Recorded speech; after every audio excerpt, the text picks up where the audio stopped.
Come down. Ooh, you make my high come down. Always tripping when you come around. Never have to cut you out like right now. You see, I don't have to drive me. You can say that for your mama. Maybe you should smoke some. Me try the marijuana. I was never you good. The vibe was straight. Showed you a couple of things and they feelings changed. I treated you right. Everything was a gift from a time to your bag and the color on your lip.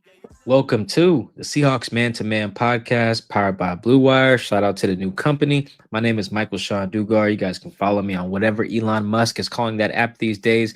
My @name has not changed. It's also right kind of under my flap on my jacket here. Not necessarily my chin this time around. I'm at Mike Dugar, MikeDugar. Shout out to everyone who either listens or just watches on our YouTube channel. Seahawks Man to Man is the name of the channel. That is Seahawks Man, the number 2 man. Thank you for all that love and support on our Instagram, TikTok, all that stuff. The handle is the same. Seahawks Man, the number 2 man. Make sure you hit all the buttons that support us. Like, share, repost, whatever. You know, everything that's good, hit those buttons. Thank you in advance. Chris, go ahead and talk to him.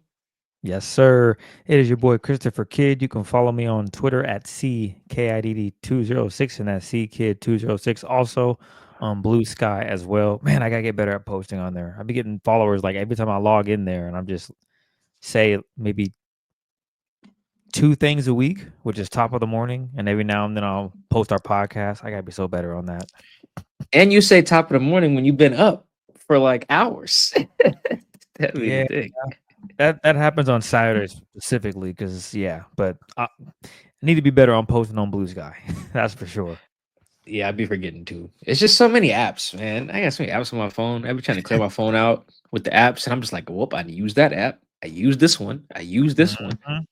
I got because I don't believe in putting my apps in little boxes and sections, on the so all my apps are just free, just out here free balling it.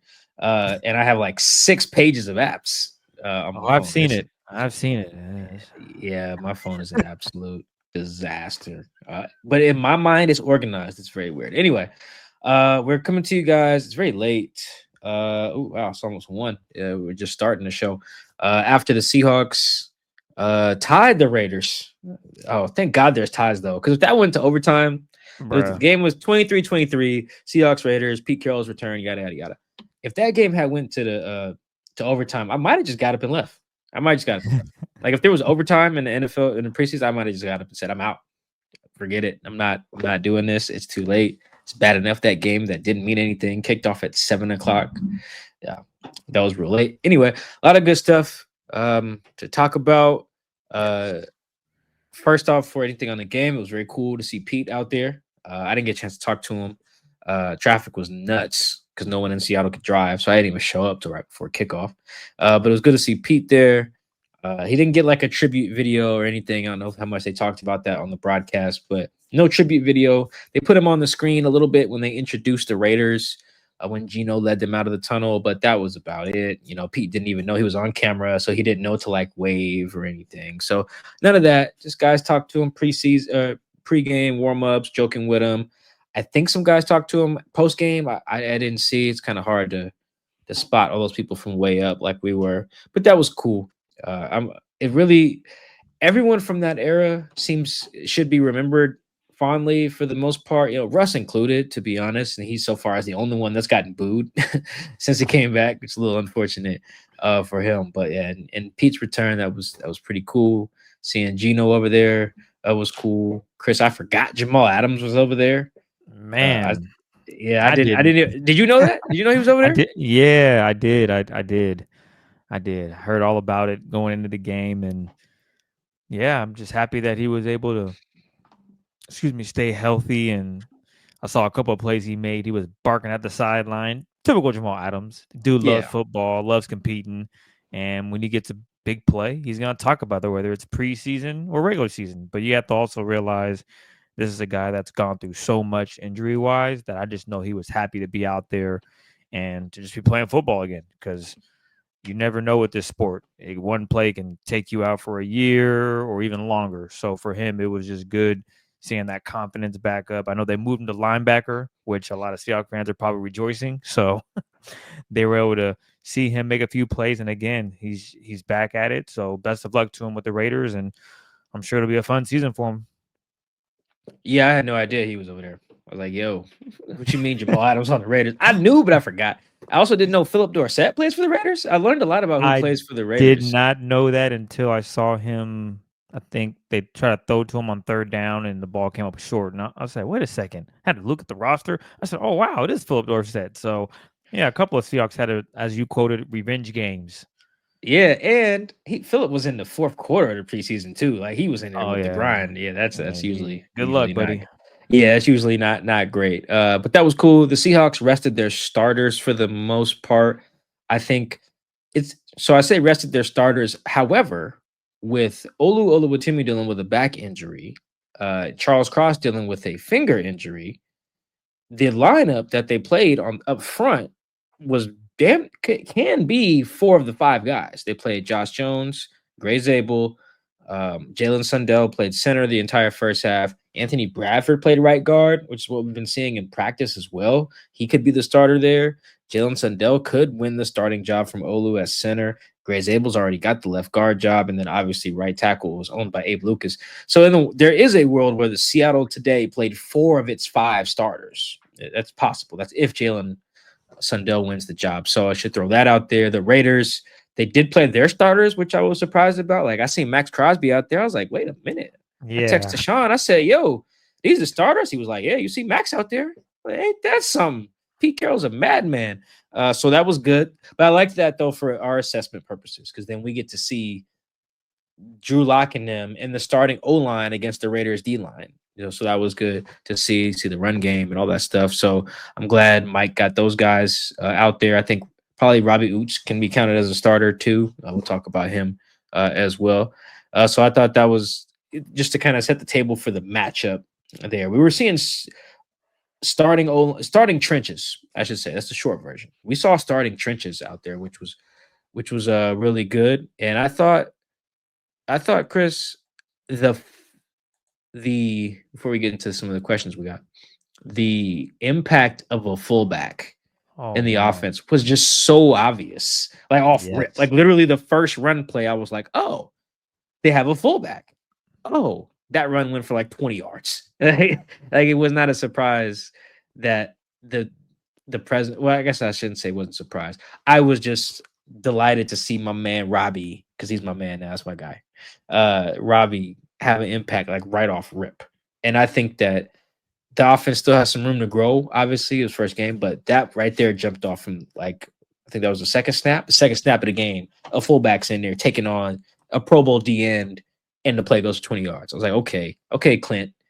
I was like, yeah, I see the vision already with that. Just right there, a new level of physicality when you're putting a fullback in the game. And another point that stood out to me while watching the game is how much under center they were doing. They were under center. It felt like 75 to 80% of the time. They were UC, UC, UC, third and short, UC. I'm thinking, yeah, they are definitely planning to run the football. And you look at last season from what Wyan Grubb said, oh, yeah, we're going to run the football. I believe he said in OTAs. Well, you didn't see a lot of OC or UC under center. You saw a lot of shotgun, which they can still run out of, but back to having the fullback and wanting to attack in the zone scheme and getting outside. You saw that on Thursday night in their first preseason game. They were looking to send a message saying, yes, we are going to run the football. And I think there was one drive, I think in the second quarter, where they ran it that almost entire drive. At least it was UC a lot, and they were just passing out of it with 6-step drop backs with Drew Lock, and they were handing off a ton over and over again, using the fullback, using the stretch outside, just being a physical football team. And that's really great to see for the preseason, considering how they looked last year when they had said they wanted to run the football and be physical versus a whole new scheme wanting to run the football, and you just see the difference immediately. As you mentioned, the second play of the game, your fullback's taking on one of the best edge rushers in the league, and they break it forward and explosive. Those are the type of runs you want to see. and it's only going to grow from here, especially when they get a continuity within that offensive line. So it was just really cool to see that all come together so far for their first preseason game. And one more thing on the offense. Yeah, a lot of UC. You know, that's how I take my notes. I'm looking at them now. It's pretty much UC on damn near all the first and second down stuff. Whether it was Drew, Jalen came out in shotgun a little bit. Yeah, I've noticed Which that. That was cool. I got But it. I then, figured. but it wasn't working though. And then, Well, and yeah. then you see his third drive was all under center, except for I think one play, and they ended up going 9 plays, 65 yards, and scoring a touchdown. It's like there you go, Clint. Like you're Yeah. overthinking this. And but I think also with the run game, what you can see, because we got some questions in the offseason. I know I did when I did some mailbags. Like, what do I think of Ken Walker in this offense? And I'm on record here. Ken Walker is scheme proof. I think you can run whatever you want to run, the wishbone, wide zone, inside zone, gap. It doesn't matter. Ken can run anything. I just think he's that Yep. good. But you can kind of see how this particular scheme could benefit a guy like Ken. Because if the Man. cutback lane is there, it's just Ken on somebody with a number in the 20s or 30s. And Ken one-on-one with those type of guys, it can get dicey. Now the Raiders don't have the greatest tacklers in the world. Learn that on Thursday night as well. But you can just see it. Like put your imagination hat on, you know, you can see, okay, if Ken's running that stuff and those cutback lanes are there, Mm. like, oh, it could get special. So that was I'm hoping everyone can see that because I've seen it the whole time. Because I mean, I just know what the scheme looks like. Ken Ken's breakaway speed kind of reminds me of Raheem Mostert's, and we saw what he's been able to do in this scheme on two different teams with the Dolphins and with the 49ers. Ken's a better running back than him, but just the speed element and that one cut and you're gone thing. Like I mean, you saw George do it, you know, a Yep. couple times in this game, and that's George Halani. That's a third string running back. Now imagine that with a guy with 4.3 speed like Ken. Like, so when I was imagining that up in the press box, I was like, yeah, Ken's gonna kill this. Zach should play well too, for what it's worth. But I'm just really high on Ken in this scheme. Yeah, I thought that was really encouraging. Yeah, a lot of UC, which made it very weird on 4th and 1. It was like shotgun with Jalen Yeah, Milroe in the fourth. yeah. What? I texted you. I said I do not like that call, and you were like, "Yeah, wasn't good at all." Because I understand that Jalen just brings a different dynamic, but as you mentioned, they have been so good at UC. They went and marched and scored a touchdown off of just running UC under center, and then for a fourth and a very short one. I'm talking at that point, I thought they might sneak it. So I was very confident that they would come out and play under center and just hand the ball off. I mean, hell, I would have been mad if they handed it to the fullback just to say, "Hey, man, let's see if you can get this first down." Instead, there's a couple things wrong with it. One, shotgun, wasn't a fan of that. Two, they rolled it to one side. So if it doesn't work Yeah, I out, hate that. I hate that. now you're relying on him to make something happen. And you said, "Chris, can you send me the replay?" And I sent it to you. And you see, I don't know if it was a safety or a linebacker, but someone was coming right at him. It And was linebacker. Yeah, it was a linebacker. And I don't know, maybe Jalen can make a miss, but the way he was running at Jalen, I don't know if he would have time to make a miss. He might have been able to outrun him, but that was just a risky play versus just hand it off. And that had been very successful throughout the whole game. And I know the dynamic of Milroe, he brings a whole different skill set, so he can run it, he can pass it. That's great. But in that scenario on fourth and a very short one, just hand the ball off and see if you can get that first down because their identity from the jump was we're going to be physical and we're going to run it at you. And to kind of switch it up, that was kind of a head scratcher. I thought maybe someone would have asked, but it's a preseason game.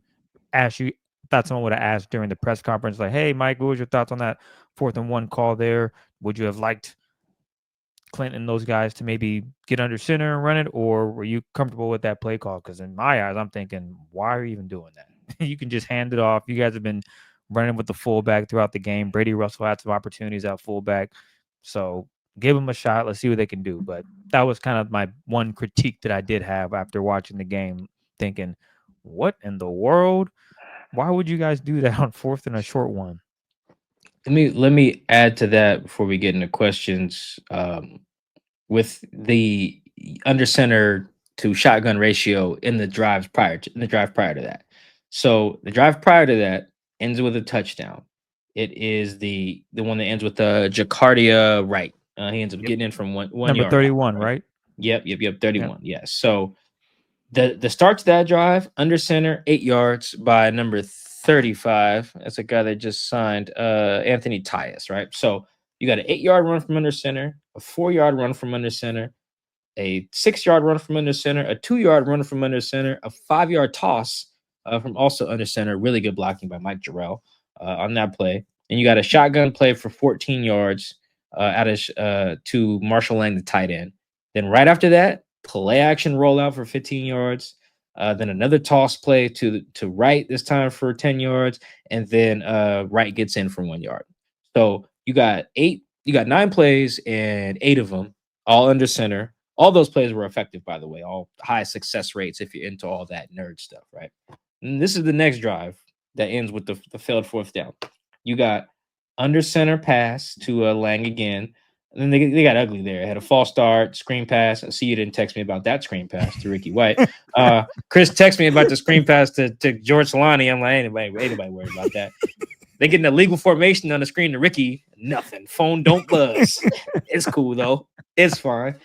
Yeah. Anyway, 2nd and 12. That's when they run the zone read. So that obviously wasn't under center. But then Jalen takes that for 27 yards. Then you go right back under center. Amos gets 3 yards. Jalen scrambles for 6 yards. That was an under center drop back. And then they go under center, and Amos, or no, yeah, oh no, Tyus. Sorry, not Amos. Tyus gets stuffed on 3rd and 1. So if Klint would probably say, well, I just ran it up the gut on 3rd and 1 and we didn't get it. And then 4th and 1 was the only other shotgun play that wasn't a zone read. So I chart all that for you guys to say, to emphasize Chris's point there.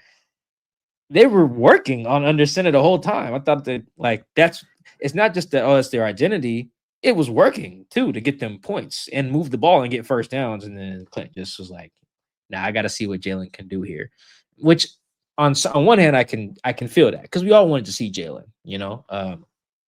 I wanted to. I was very excited, even though he didn't take the field till like 9 o'clock. Whatever. They had coffee up in there. We good. But I didn't think that was the time to show off Jalen's playmaking. I thought that was the time to just, like you said, just sneak it. I don't know why I didn't sneak it. Did a sneak with Drew Lock? I think. I'm pretty sure they did. Yeah, just sneak it with Jalen. I didn't understand that. And then the rollouts. It was just bad. It's bad. That was very grubby. Man, I'm not gonna lie. That's the first thing that came to mind. I said, "Bro, you guys been doing so good, and now you want to do this play? I mean, I guess you're gonna see if his brain can pick up. Oh, that's not open. Oh, I can use my leg. Nah, bro. Keep it real simple. You can do that in week 3, preseason week 3, when I think he's probably gonna play even more snaps, depending on He'll what probably play the whole Macdonald. game, damn near. Yeah. Yeah, if you want to do it then, okay, cool. He'll have more reps. But first game out there, as you mentioned, Mike, you talked about that last drive where they just under center, they end up scoring a touchdown. Okay, cool. Don't try to make this kid have to think too much. It's his first opportunity out there. There's plenty of time for you guys to add elements to his game and test, hey, can he read a defense? Oh, this doesn't look right. Roll it out. Use your speed. Either you can run for it. Just keep it simple, man. Hand the ball off to a fullback or running back, or just sneak it. See if you can get the first. Yeah, just sneak it. I don't even know why you don't got to run a real play. Just sneak it. No one, if you don't get it, no one's gonna be mad that you did the sneak. You know what I mean? Like, we're No. not sitting here saying, "Oh, what was Clint thinking? Why would you sneak it on 4th and 1?" No, of course not. Like, yeah, it just didn't work. We'd probably be blaming one of the linemen that missed a block or something. We wouldn't be blaming the play caller. Last thing on this before we get to questions and voicemails. Thank you guys so much. You know what they should do, Chris, in that scenario? Because I do see wanting, the more I think about this, wanting to see Jalen's decision making, which does matter for the future of the franchise. To be Jalen's decision making does.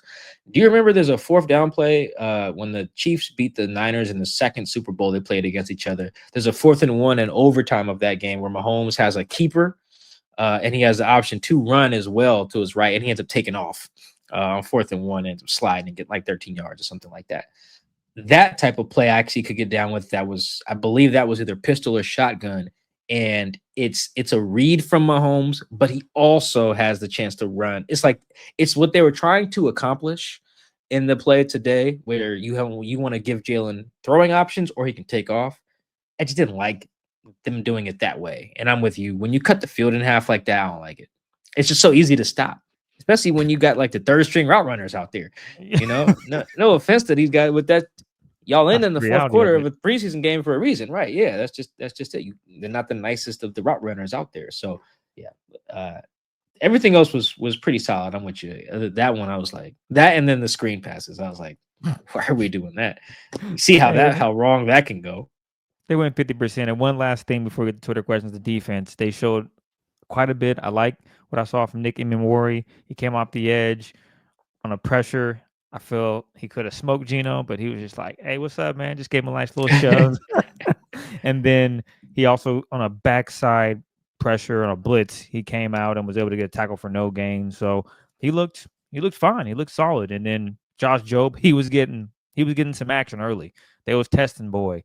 And then Aiden O'Connell said, "Oh, I'm going to throw one that's really short," and he made a play, and they got penalized for it. So I'm glad That to ball see. was terrible. Yeah, that was bad. I That was so whatever, bad. but I'm glad Josh was in position to make the play because nothing could be worse than a bad ball and you still give up the play. He was able to make the interception, return for some positive yards. So good on him because again, earlier they was testing him.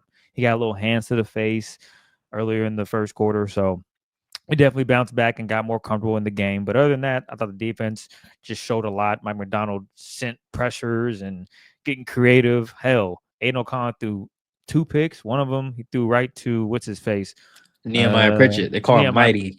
That's number 28. That was a nice little play. Like it was disguised as something. I don't know what it was. I have to go back and watch the all 22, but they were disguised as something, and the They quarterback were did not showing a read it. blitz from the offense's right. Mm-hmm. And so instead the blitz, no, they faked the blitz from the offense's right. So then he thinks it's coming from the left. It ends up coming from the right. And then they dropped into cover two, and they trapped the out route. Oh, it was beautiful. Oh, so Yeah, good. Beautiful stuff. it looked as if Mike McDonald won on that one. one Yeah, one zero Mike McDonald. I gotta get this. I gotta get this clarified. It sounds like I don't know how much they showed Mike with the play sheet on the sideline, but it sounded like Dirty might have actually been Oh, okay. calling the plays today. He Even called some better. plays in the preseason last year, so I have to get that confirmed. I missed most of Mike McDonald's press conference because honestly, his quotes stink and they don't really help me, particularly when it's late at night like that. I'm like, dude, Mike, you're just talking about you're just giving me nothing. Oh, I gotta watch the film. Really felt, guys. That's it. He's like, he gives two answers. We felt, guys, and or I need to watch the film. That's it. It's like that does not help me at 11:15. Mike McDonald, give me something. I also need to correct you there. They did not go 50% on screens. They went 33%. They ran one of God Cody damn it. White and he dropped it. Oh yeah, So that's okay. You know what? That's hey, it was anywho, we can go to the Twitter. math was wrong. That's it. I didn't give. That's it. Just telling you the math was wrong. They were one of three on screens. Just letting you know that we need to value accuracy on the Seahawks Man to Man podcast. They Uh were not 50% on screens. They were one of three. They were one of three. And if George Halani wasn't Bo Jackson out there, that other one would have not have worked because he had no blocking. They yeah, was he made late one getting dude out there. miss. Yeah. We don't talk about that. But hey, he's supposed to make Yeah, the first guy miss. he did. George made the first guy miss like every time. We could talk about George here too. But yeah, I thought George played really well. All right, what we got? Voicemails, questions. Give it Okay, to let's me. do it, man. We got quite a few. So here is voicemail numero uno. This is Andrew from Kentucky. Just want to say that you all are the best Seahawks podcast out there. There's a lot of choices, but whenever y'all's pops up on my phone, it really brings a bright spot to my day. Congrats on the second kid, Mike. With the kind of ball control, really good defense sort of style that you all were describing this last episode, how do you think that's going to fit in with divisional success? I feel like divisional success, winning your division, getting that home field advantage in the playoffs or what have you, really can make it an easier road, if this team can kind of get on the right track towards greatness. So thank you guys so much. Looking forward to listening to you throughout the season. Hey yo, appreciate that, man. Appreciate those kind words. In a Yes. world where there are a bazillion podcasts, yeah, we appreciate that. Also, thank you. Family's doing good. Thank you so much. I like this question, Chris, because I do think that the Seahawks offense has some talent, but I do think they kind of do need to play keep away to win the division, just as a style of play. It's kind of what Pete Carroll wanted to play initially. And it was what he was playing with Russ. It was like shorten the game, run it, keep our defense off the field. And when our defense is on the field, go get the ball. And when we have the ball, just don't give it to them. And we should win. Pete Carroll, that's his number one. The variable that he figures is the most consistent with translating to wins is turnover differential. Right. So did we give them the ball? Did we take it from them? Look at this game. Well, this game was a tie, so it doesn't really help. But the Seahawks, they won. I think they were +1 today. Yeah, because they had 2 picks and then Drew threw a really bad ball on a pick. Yeah, I think that's what they're going to have to play. Some teams can get out there. I give you an example of a team that doesn't, right? Like the Lions. The Lions just go out there and they're like last year's Lions. They were like, yo, we are better. So we're going to just score 50 if we can. Like that's what they were. And they did that. They beat the snot out of some teams and we're trying to embarrass them. Some teams have to do that. Then there were other teams like I get Packers. The Packers, honestly, even the Eagles, for a good portion of their regular season, were like, we're just going to run the ball and trust our front on defense to win us games. And that was good. And then when Jalen needs to throw it, Jalen Hurts, he can throw it. Now, will he throw it well? We'll see. It depends. He had some good playoff games, and then he has some not so good playoff games. So I think the Eagles are a good example of like if your defense is just totally badass, you can get to where you want to be playing like that. And I think that's the style that they're going to have to compete for the division. I do think we don't have to dive into a full-on division preview, but just kind of reading around the NFC West, good God, the injury report is getting long for some of these division teams. There's a different 49er hurt every day. Every day, Yeah. the Niners have somebody who's hurt, and then Matthew Stafford then woke up with a bad back. Me and Stafford me, you, and Stafford, Chris, are only a few years apart in age. If you wake up with a bad back and you ain't even did nothing, that is not about to get better as you play football. I'll tell you that right now, Matthew. That's going to keep hurting all year. So that's something to keep in mind. But yeah, I think the ball control thing is going to be very important because you can see that like the Seahawks have talent to win on like 3rd and 7, 3rd and 8. But that's just hard for this team. Like this team even knows as much talent as they have, they do not want to live in that world. Like last year, I think they had the longest distance to travel on 3rd downs. Them and the Texans, I think they were like at 8 yards or something like that. That's nuts. You want that number to be cut in half. You want your average to be closer to 3rd and 5s than 3rd and 9s. 3rd and 9s, your offense is going to stink. 3rd and 5s, you can live a little bit, particularly if you got a quarterback who can move too. So yeah, I think that's going to be huge for them. I think the offensive line is going to have to be their best unit for that to work to play the ball control. But I think they have the right scheme for that. They do, and I really think Chris Wright, the defense played really well, as I expected. I do think they got the first interception they got was like that was just a benefit of a bad ball because I don't know how much they showed the wide angle, but Job was beat by like 2 steps. A real deal quarterback hits I think that's number 10, the rookie Thornton. Yep. Yeah, a real QB hit. Gino hits that for a tug. Put it that way. Gino hits that for a tug because a clean pocket too. He hitched up twice and still underthrew it. He got a noodle arm. Anyway, it's not a Raiders pod, but yeah. So I think they got lucky there. I think the good coaching point there for Job is that Chris, a lot of times what we see in that scenario, if a guy is beat and the ball is underthrown, he just runs into the face of the defender, and gets a 50-yard DPI. He never turns around. Credit to Job, he turned around and caught that thing like a punt because it was like 5 yards short. But yeah, the defense played good. We'll get into some depth questions on the defense a little later in the show, I think. But yeah, I do think ball control. Look, Mike Macdonald's about to play Pete ball. Keep it honest with you guys. He's just what he's about to play if it goes well. But I think it can. And that's to the question's point, that is the style they're going to have to play to win the division. All right, voicemail numero dos. This is Alex from Arizona, aka Big Ass Eyebrows. I was just calling. I got a couple questions. One, Can Horton take over MVS as wide receiver 3? And also, today's game, was the offense oversimplified for Milroe, or am I just like thinking about it too much? Thank you guys for all your work. Have a good one. Two really good questions. Where you want to start, Chris? First one or second one? Let's go with the first one. Yeah, let's get right to it. Chris, I think we might have that summer standout guy. Yeah, the Seahawks have one every year. And I think we found our guy in Torrey Horton. He's Torrey just is a he's baller. he's so polished. When I watched him, because I was really keeping an eye on him. Like I was ignoring Zabel and everything, having to rewind and watch Zabel in certain aspects of the game. But I was really watching Horton because he is just so fluid and he just looks the part. He looked like a veteran out there playing amongst the rookies, if you ask me. That little stick route, out route, whatever you want to call it, where he catches it and then spins off two dudes for a touchdown. He looked as if he's been doing this for a couple years now. That's how comfortable he is.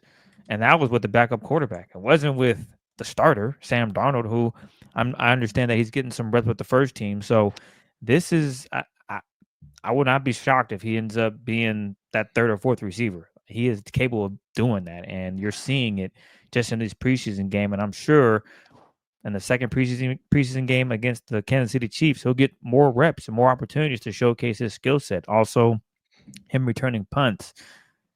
He dances, which is great, but I just think he fits what the Seahawks want to do.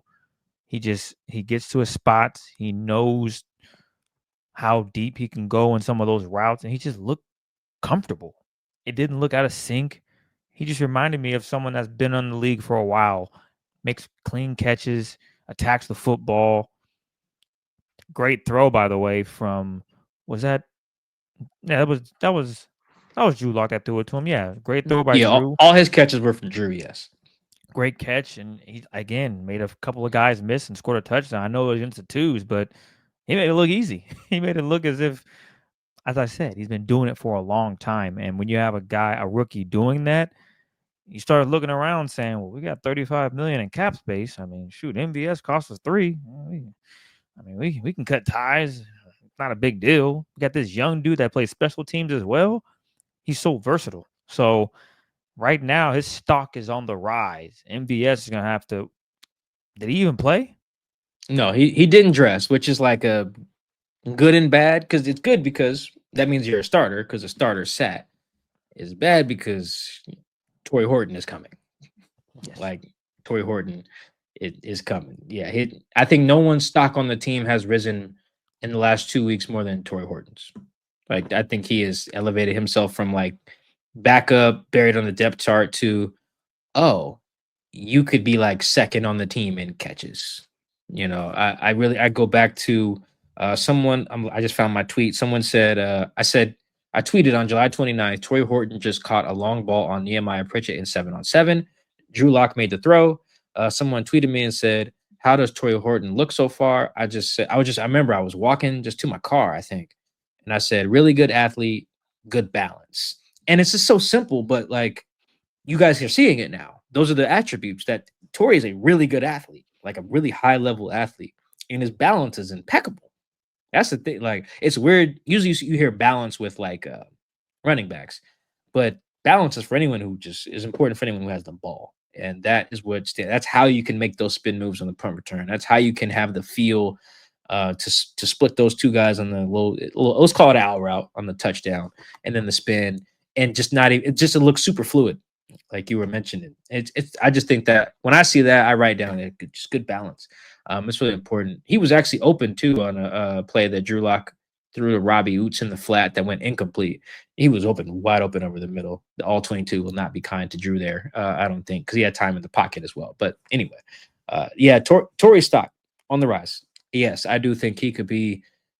If he keeps going like if I'm projecting what I think based on what I'm seeing in practice in the game today, I could see Torrey ended up being like their second guy, the only on the team in receptions. The only thing I think that would stop him is just overall knowledge of the playbook and then blocking, because Cup's a really good blocker, and you do have to block quite a bit. And you know how in basketball, if you got like one guard, point guard that or a shooting guard that can't defend, usually the other guard can, right? 'Cause to make up for that. Same thing with the receivers in this offense. Like if you're gonna go two receivers, Jax is like a decent blocker, but if you're gonna have him be your one, the number two has to block his butt off.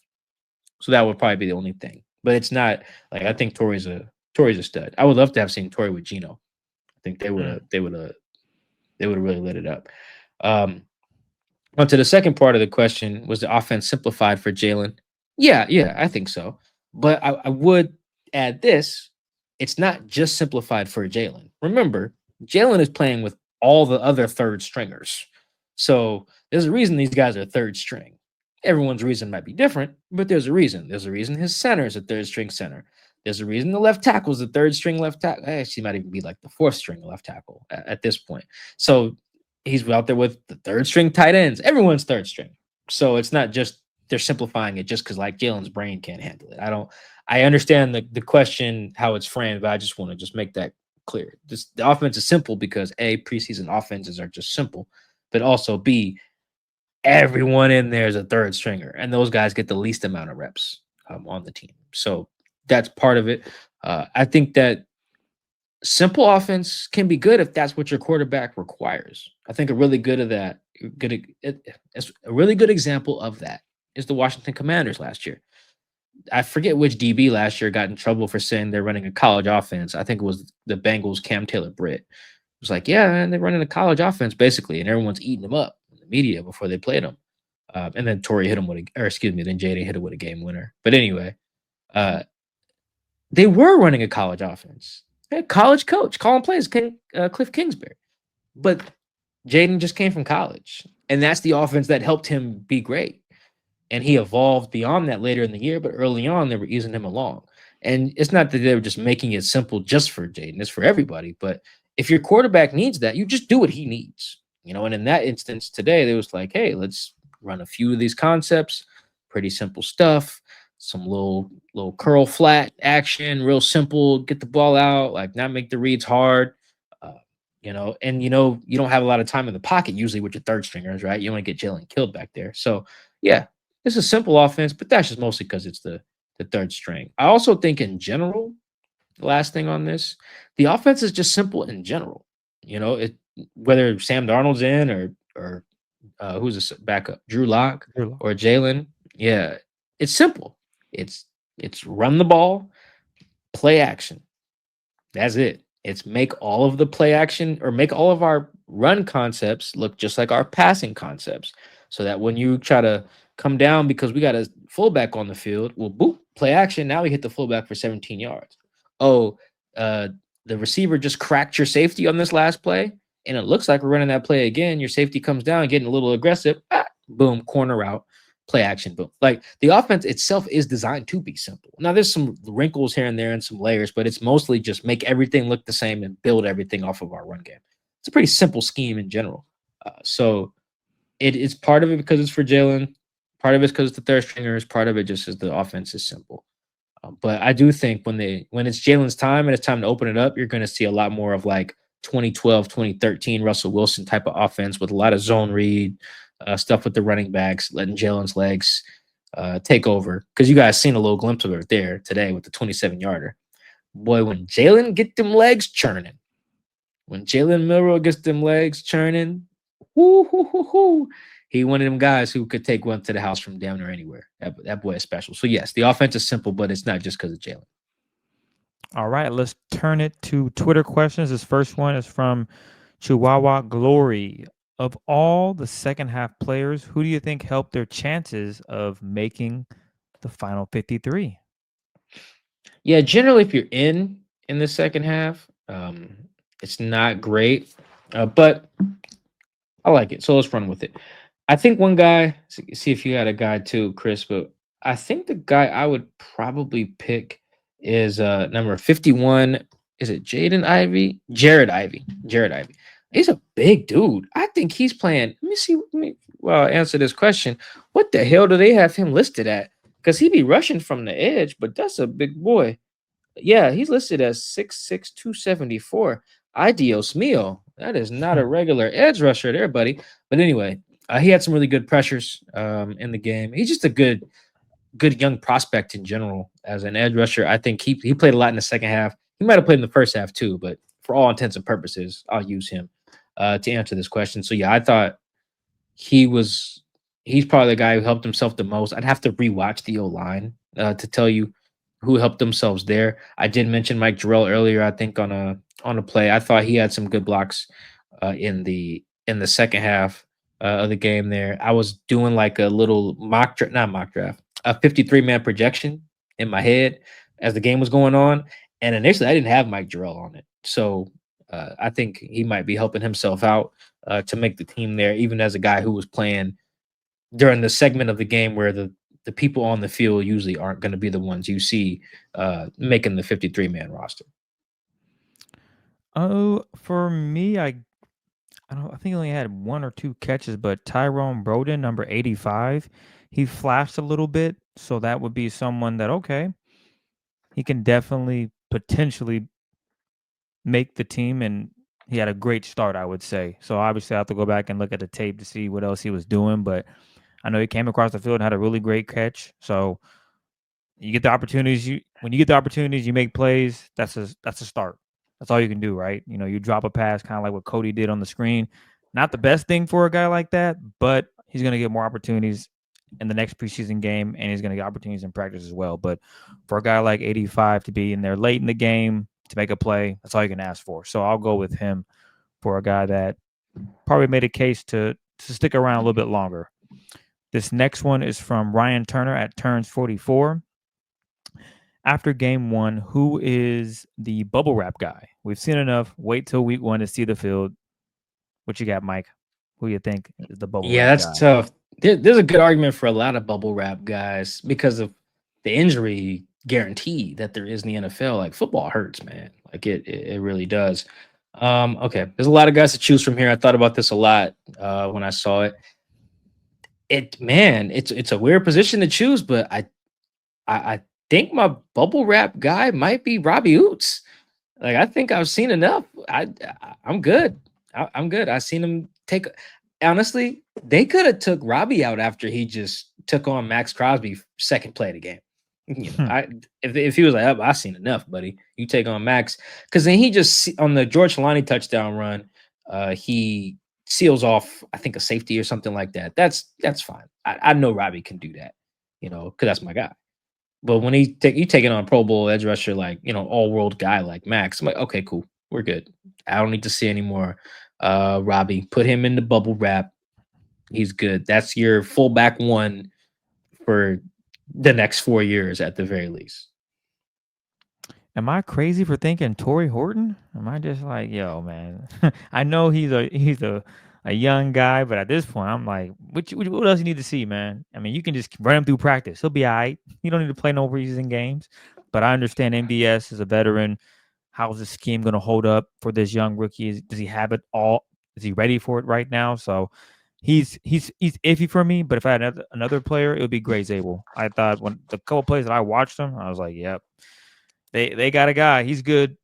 I don't need to see nothing else. I think he also had big number 98. I said, look at that. Pushing Max Crosby around. Not a bad start for a young fella. So I got 1A and 1B. All right. Torrey and Gray. 2 rookies, by the way. So yeah, we'll go with those guys. Yeah, I don't think it's crazy to say Torrey because we've seen how quick an injury can happen in the preseason to derail everything. Shoot, even to stay with receivers. Remember Jackson's rookie year, he needed like surgery on his hand. On the long catch he had, I think from Drew Lock. So you can ball out in the preseason, but at what cost? And that slowed down Jax. He probably won't admit it much, but that slowed him down to start his rookie year. He just had surgery on his hand. He broke his hand or wrist or whatever it was at the time. Finger, it doesn't matter. So yeah, I don't think it's crazy at all to say Torrey. I've seen enough. I selfishly would like to see it more. If I'm gonna be up here leaving the press box at like 12 at night, then yes, give me some Torrey Horton. But if Mike Macdonald was to come out there and be like, guys, we saw enough of 15, we're good. I'd be like, you know what, Mike? Who am I to argue with you? No argument here. So no, not crazy at all. I like that choice. This next one comes from Neg_Laganov. Did Anthony Bradford secure the right guard position? Yeah, it looks like it. I was noticing that, so for a while there, for those who haven't been following too deeply in training camp, there was pretty much a two-man race at right guard. Anthony Bradford, Christian Haynes. And all of a sudden there, once I went out when my son was born, I get back and Christian Haynes don't play right guard no more. I'm at practice like, yo, we're 64. He on the left side playing backup left guard. I'm like, is he hurt? Like, oh, well, he's got a pec thing. I was like, but he's out there though, padded, doing contact. So he's not that hurt. So yes, it seems so. The second string right guard today was Sautawa Laumea. I got his name down. I love that. Love that for me and Sautawa. So he was the second string guy. So that tells you kind of hierarchy there. Christian Haynes was playing in the third quarter of the game today. Anthony Bradford didn't even finish the first half. So yes, I think that we have a right guard. I think now the only thing up for grabs is center. That's it. Once Oluwatimi's, see, I tooted my own horn on South Tower, then I butchered. When Oluwatimi's back heals up, they will finish that competition. Hopefully, Olu can come back and play against the Chiefs.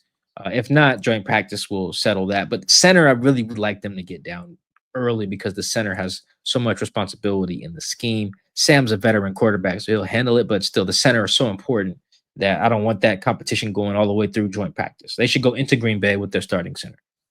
So hopefully Olu's back heals up. But yeah, I think AB's got it. I have to go back and really watch the film. Look at me sounding like Mike Macdonald. But just off first glance, I thought the whole front line played really well for the starting unit. I just thought they won. They probably would have scored on every drive. Did they score on every drive? Well, obviously Drew threw a pick. But without the pick, do they score? I gotta go back and look at that. Because I thought they were moving the ball just fine on offense. I thought they had no issues moving the ball on the Raiders starting defense, which I would have expected because the Raiders aren't they're not good. Not good at all. Pete's got his work cut out for him there. But yeah, I thought they moved the ball really well. They moved it on the ground. Oh, they had to punt because of that bad snap. That's what it was. They had to punt because the one Drew Lock dropped. Yeah. Yeah. I saw some people in the press box calling that a bad snap. I hit him in the hands. It's like, I mean, it was to the right. He had both hands on it and dropped it. yeah, when I wrote it down, I was like, oh, bobbled snap. I wrote that in my notes, bobble and then snap. And I heard some people being like, bad snap. Like, I don't know, man. Every snap is not right at his face mask. Like you said, it's to the right. That's not that bad when you talk about a righty quarterback too, So it's like, I don't know. I thought that was, not great. Otherwise, I thought the O-line, the whole front played really well. So yeah, I think AB is your guy. We'll see how that goes. He does look better than last year though, so I'll give credit to AB for that. This next one is from Phil Birnbaum. After watching that game, are you more optimistic about the offensive line going into the regular season? I thought that no, not more optimistic per se. I thought they showed some good things. They did what I expected them to do against the Raiders starters because the Raiders starters are really just maxing some dudes, particularly with Christian Wilkins not there for reasons that are just hilarious that we don't have to get into because we're not a Raiders pod, but funny stuff over there from Mr. Wilkins, buddy. So no, because I need to see, I want to see more pure pass situations. And I want to see how the front line holds up on the interior against like high level interior edge rushers. So, like if the Chiefs play Chris Jones, ask me after that. Like, let me see that. I know the Packers have some good rushers too. Let me see that because I think those pure passing situations are going to make and break everything. I think they'll be able to run the ball, like at least not be one of the worst teams in the league at it. But I thought they did what I expected them to do. They did what they were supposed to do. That was really encouraging. They had the one kind of error, or two errors. I think Jalen Sundell also got called for holding that pretty much smoked the drive. Don't want to see that either. So decent enough. My thing with, so going back to someone asked us the question about playing keep away ball in a division. The reason you have to do that, Because look at the front lines on these in the rest of the division. Maybe not as much as Arizona. I haven't checked in on theirs, but the Rams D line, nasty. Niners D line, as long as everyone's off the injury report, they're scary up front too. So, like, I need to see them really, really, really dominate. I thought today was a really good, strong first impression. They do it again against the Chief starters for maybe a drive or two. Then we could talk about being more optimistic. Because I don't think that they'll suck. I think they'll be okay. And today was like, all right, that kind of confirmed my priors. It didn't blow me away, but it was strong impression, first impression. Next week, I think, is the better test because it'll be against better competition. We got two more, Mike. This next one comes from at Axel MTG. What positioning groups do you think have the lightest depth? I am more concerned about the secondary than I thought I would be. Yeah, so I think I mentioned we're going to talk about depth later in the show. Hey, man, I think the secondary is pretty strong here. Like, I thought, although that we talked about how bad that ball was that Job picked off, again, credit to Job, we've seen underthrown balls not end that way. We've seen their starters do it. We have seen a game where Reek is beat by a half a step, the ball's underthrown, and Reek just goes face mask to face mask with the guy at the receiver. It doesn't even turn around. We've seen that. And that's not good. That's bad. Job got his head around, made the play. He's got good. Job has actually really good ball skills.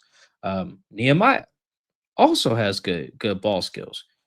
So I think just like last year, to be honest, when they were down corners last year, they were fine.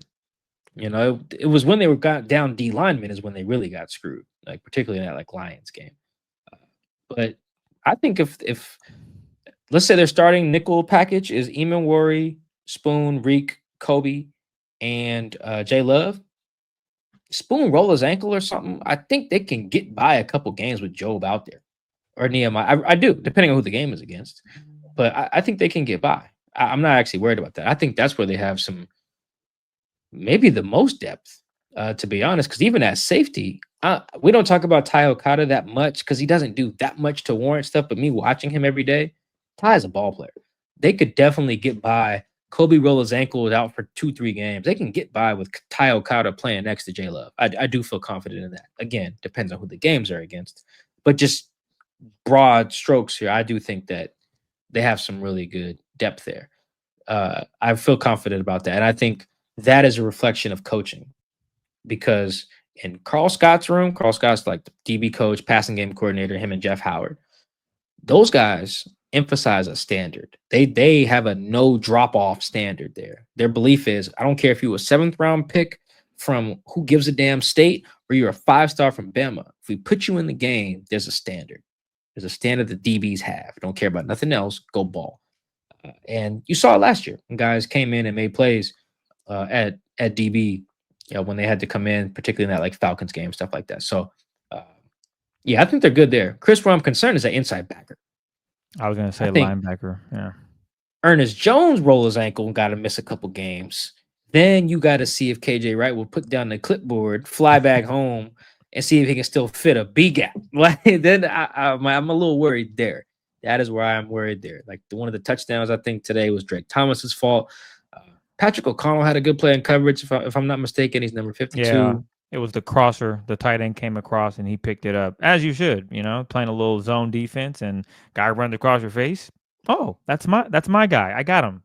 I think it was probably cover match because it looked like everybody was locked up. Yeah, about to say it looks like they were pattern matching there. Like, yeah, if a guy gets in your zone, ball's coming out. Yeah, take him. Yeah, it was great stuff by Patrick. I didn't get a chance to confirm that was the thought, but we're seeing the same thing there. It looked like they were pattern match or route matching, whatever you want to call it, which is fine. But just overall, that's where I don't think there's any depth.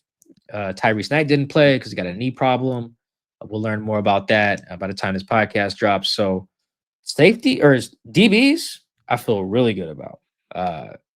Inside backers where I'm like, okay.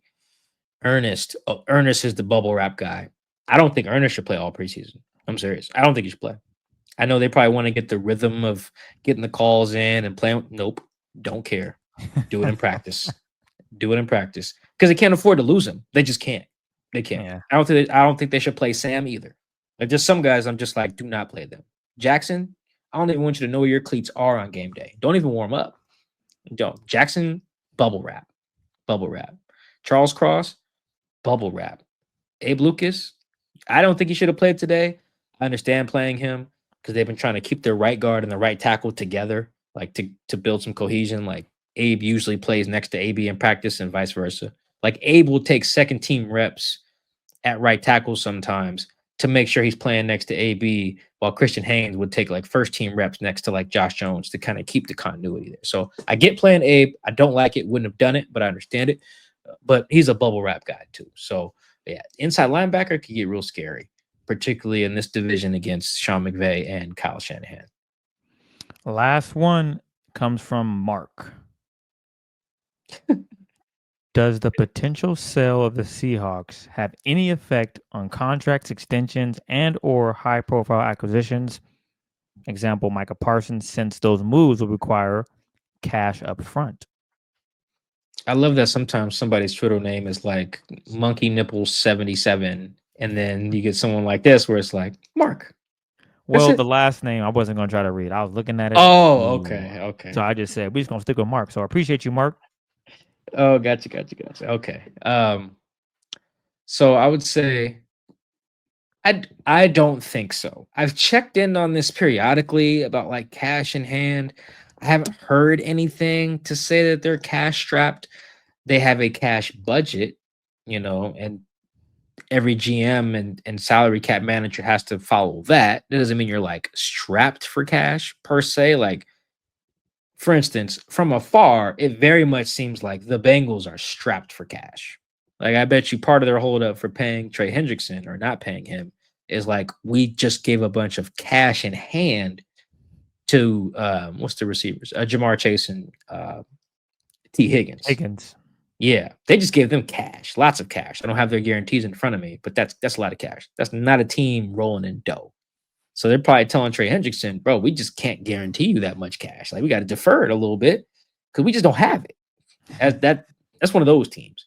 The Seahawks, to my knowledge, again, I've only checked in on this here and there, no deep dive reporting, but just checked in like, yo, everything good? It seems like everything is fine. It just seems like there's a cash budget that the owner, Jody, and her partner in crime, Bert, are just willing to spend. And every team has that. Whether you're flush with cash or not, you still just have a budget you want to spend. Some teams are a little bit more aggressive, like a Jeffrey Lurie, who owns the Philadelphia Eagles. He's like, forget it. 28, 2029 void years, put them in. Whatever it takes. I'm trying to win this thing now. And it paid off, obviously. The Niners we're doing the same thing. The Niners, I think, had just as much money in void years as Philadelphia in contracts last year, if not more. Those two teams, I believe, were 1 and 2. And that's a lot of cash that you're giving guys and spreading it out for future years, but it's cash. That's why the Niners this offseason lowered their cash spending. You see them get rid of guys or not want to pay guys like a Greenlaw or Hufanga or some other guys that have been good for them, Various Ward, who had some other reasons for wanting to leave. But in general, the Niners were like, we have to keep our cash spending down a little bit, which is why they're depending on the rookie class quite a bit. So I don't think the Seahawks are like hurting. However, you could tell me that they are, and I believe you, because they charging $8 for hot dogs at practice. And that's absurd. The little menu, it says $8 for hot dogs, like $6 for chips, $5 for a soda. I'm like, Jody, are you kidding me? What comes on that hot dog for $8? I only get one? That's absurd. So I don't think that's affecting the decision making in a way that would like hurt the team. I don't think Jody would, even if she has a budget, would be like, John, you can't do something that would make us a contender because of the cash. That I do not think. That's just me just kind of speculating aloud. With something like Michael Parsons, I just don't think John's in the business of doing the whole 2 firsts type of mega deal right now. I think John would rather be like let's build a sustainable winner. Let's keep our books clean. Let's keep our draft picks. Because if you're John, you've seen what happened when you didn't have first-round picks or second-round picks. You got ugly there. You restocked the deck, and you got Spoons, and you got Jacksons, and you got D. Halls, and Maffe's, and Kens, and Charles. Like, you reloaded when you had a bunch of top 50 picks, So I think that's holding up a Micah deal as much as anything. Obviously, they're not. Jerry's not trading Micah, so it's neither here nor there. but I don't think the cash is the issue there. I think the only extension that they would even probably do right now for the rookie class, or excuse me, for the 2022 draft class would be Charles Cross. But honestly, the more I think about this, Charles probably waiting to get the bag. Now, if you're Charles, like, because right now, what would you offer them? What do you think they'd offer Charles? What, 4 and 22 or 4 and 88? Something maybe 23 a year, 22. Sounds logical. Yeah, like I don't think that they would give Charles a market resetting deal, which is like upwards of 28 million, whatever Rashawn Slater makes. I don't think they want to do that. Knee out. Yeah, who just blew his knee out today. I don't think they would offer that to Charles right now. And understandably so, I get that. But so if you're Charles and you're like, well, if you're Charles and you want to get 30 million a year, you play it out. I think there's a lot of reason for Charles to play it out. I think that's part of it too. Like when he talks about how his agent hasn't engaged in contract negotiations, he doesn't sound like a guy who's like, oh man, I wish we would talk. Like Gino last year was like, they won't pay me. Yes. All right, we'll see. Where Charles is like, no, I'm focused on being the best version of me. We good. You talking like a dude who's like, yeah, I know I'm worth 30 if I play this right. And he could be right. I forget which pod that was. We talked about it, Chris. They're on track here where if Spoon has the year we think he'll have, and if Jackson has the year we think he'll have, and if Charles has a good year, that's 3 dudes whose market value could be 30 million. Right there. It's $90 million. On 3 dudes. And don't let Reek have a good year. Yeah. That could get you got the 5th year option with Jackson and Spoon after this year, so you don't have to pay them right away. But then waiting would this make them $35 million a year, guys? So it's like you can't just keep waiting. So anyway, no, the short version is I don't think that Jody potentially selling the team soon means they can't blow cash on moves that would make the team better in the short term. I don't think Jody would operate that way. I think if it's a move that is going to make the team better, she believes in John. She just paid John a bunch of money that I wouldn't have given him because she believes in him. So my speculative answer is no. I don't think that's the reason why you're not seeing extensions or something like Micah Parsons. There you have it. Preseason, game 1, ends in a tie. Seahawks man-to-man came to you live. We appreciate all the love and support, whether you're in Kentucky, across the pond. It's all appreciated. Make sure if you're listening and you haven't subscribed to our YouTube channel, please hop over there and do so. You can follow us on Instagram as well, Seahawks Man-to-Man, and TikTok, Seahawks Man-to-Man. Thank you. Mike, is there anything you want to add? Also plug your book, too, before we go as well. Oh, that's right. Yes, the franchise, Seattle Seahawks, Curated History of the Legion of Boom Era, drops August 12th. This Tuesday, I'm doing a book party at Jamar's Sports Bar Sunday at 4 o'clock. 4 o'clock until I'll be there all night. Come through. I will have a limited amount of books there for sale. Chris is showing his signature, but it's cool. My signature is fire. I signed. Chris has a book. Some people are starting to get them. It's available for pre-order right now. I'm doing a book signing on August 12th at Third Place Books, as well in Seward Park. So if you can't make it on Sunday night, or Sunday evening, out to Des Moines, I believe where Jamar's bar is, come through to Third Place Books in Seward Park on Tuesday night.